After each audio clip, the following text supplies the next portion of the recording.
लोगों का स्वागत करता है जिन्हें लगता है कि उनकी समस्याओं के समाधान ज्योतिष के माध्यम से निकल सकते हैं।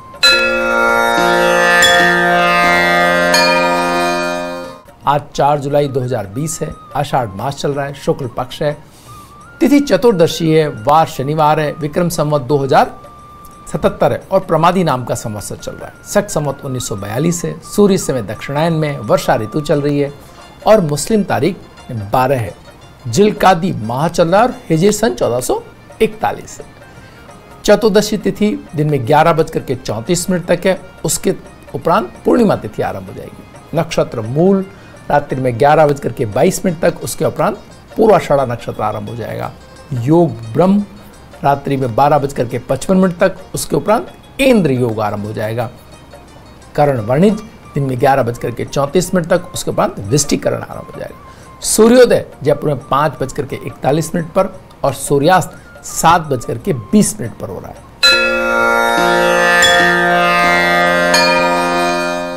ग्रहों का गोचर वर्णन देखें तो सूर्य बुध की राशि मिथुन के अंदर है, मंगल बृहस्पति की राशि मीन के अंदर है और बुध अपनी स्वराशि मिथुन के अंदर है, बृहस्पति अपनी स्वराशि धनु के अंदर है, शुक्र अपनी स्वराशि वृष के अंदर है, शनि अपनी स्वराशि मकर के अंदर है, राहु अपनी उच्च राशि मिथुन के अंदर है और केतु अपनी उच्च राशि धनु के अंदर है और चंद्रमा भी धनु राशि के अंदर है। भद्रा दिन में 11:34 से रात्रि में 10:44 तक है और महापात योग दिन में 7:45 तक है। गंडमूल रात्रि में 11:22 तक है। मनवादी चौमासी चतुर्दशी जैन समुदाय की आज है।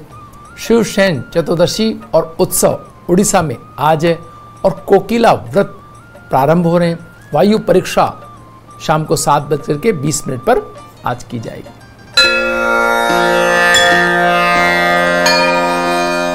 शेष चौघड़ियों की बात करें तो शुभ का चौघड़िया 7:24 से 9:06 तक है।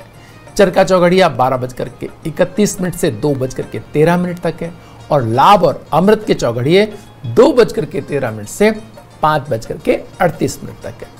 राहु काल वेला दिन में 9 बजे से लेकर के 10:30 तक है।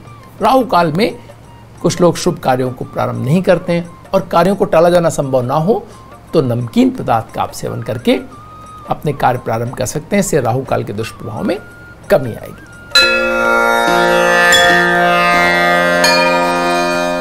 आइए अब बात करते हैं आज के दिन के मूड की। आज सूर्य, राहु और बुध मिथुन राशि में, वहीं केतु, चंद्रमा और बृहस्पति धनु राशि के अंदर।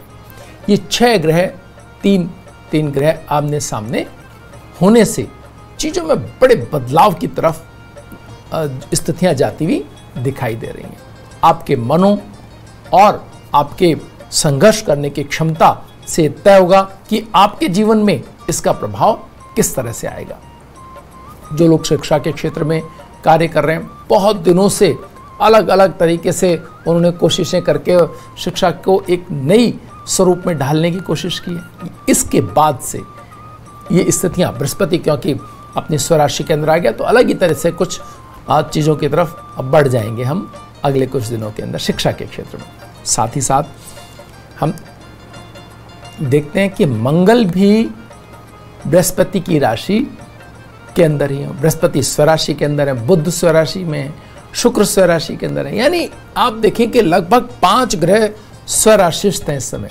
इसके मायने क्या है? इसके मायने ये हैं कि हर व्यक्ति जिसके ये ग्रह प्रभावी हैं वो अपनी क्षमता का पूरा उपयोग और दोहन कर सकता है। प्रकृति उसका समर्थन करने के लिए तैयार है। कौन कौन से ग्रह हैं वो?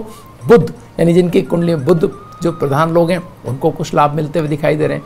शुक्र प्रधान लोगों के तो हमेशा से ही आनंद रहे, तो अब और ज़्यादा स्थितियाँ उनके लिए अनुकूल हो गई हैं। बृहस्पति जो पिछले दिनों नीच राशि के अंदर चले गए थे वो अब स्वराशि के अंदर आ गए हैं वक्र होकर के। तो यहाँ भी जो बृहस्पति प्रधान लोग हैं उनके लिए भी कुछ अनुकूल स्थितियों का निर्माण बृहस्पति यहाँ पर कर रहे हैं।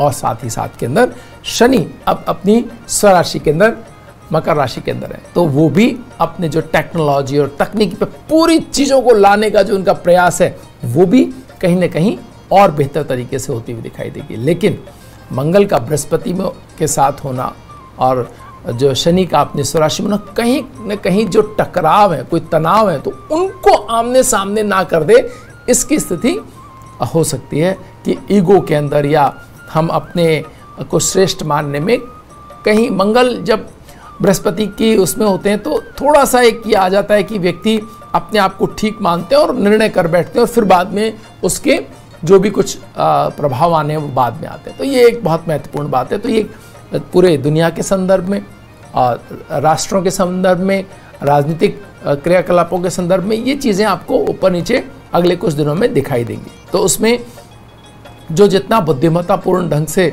अपने कार्यों को करेंगे, जितना ज़्यादा अपने आसपास के लोगों के साथ शेयर करते हुए, उनसे राय मशवरा करते हुए कार्य करेंगे, उतने ही बेहतर, मतलब समूह के साथ सामूहिक निर्णयों से आने वाली जो निर्णय क्षमता है वही बेहतर, सबसे बेहतर प्रभावी होगी। अकेले अगर आपने निर्णय लिए तो हो सकता है कि वो आपके ईगो या गलत जानकारी पर आधारित हो, तो उससे कहीं समस्या आ जाए। तो कोई भी कार्य अगर व्यक्तिगत जीवन में करना है, अपने परिवार में कोई व्यवस्था, कोई व्यवसाय या कोई परिवर्तन के लिए आप अगर आगे बढ़ रहे हैं, तो सबसे राय लेकर के आप आगे बढ़ें। और इसमें सबसे महत्वपूर्ण बृहस्पति और बुध का जब दृष्टि संबंध होता है तो बैंकिंग सेगमेंट के लिए सबसे बेहतर कार्य करने के दिन होते हैं। यानी बैंक से अगर आप पूछ करके बात करके बैंक को सही से अगर आपने डील कर लिया तो आप सबसे बेहतर स्थिति को पाने की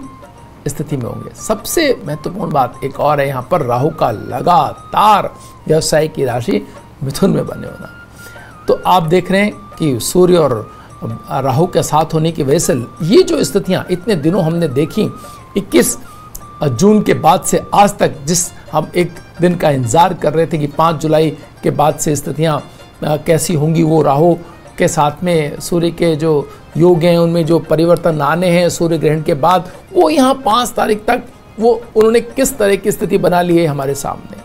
हम देख रहे हैं कि लगातार जो लापरवाही कर रहे हैं उन्हें तनाव हो रहे हैं, और जिन्होंने एक संयम और एक व्यवस्था और एक पूरे तरीके से अपने आप को नियंत्रित रख करके कार्य किए हैं, वो ठीक से चीजें चल रहे हैं। तो आगे इस बात का और भी महत्व बढ़ जाएगा कि जो लोग अपने आप को सुरक्षित और अपने आप को एक नियमों के तहत चीज़ें करेंगे, सारे नियमों को मानेंगे, परिपालना करेंगे, अपने स्वास्थ्य के प्रति जागरूक रहेंगे, वो एक अलग तरह की ज़िंदगी जिएंगे।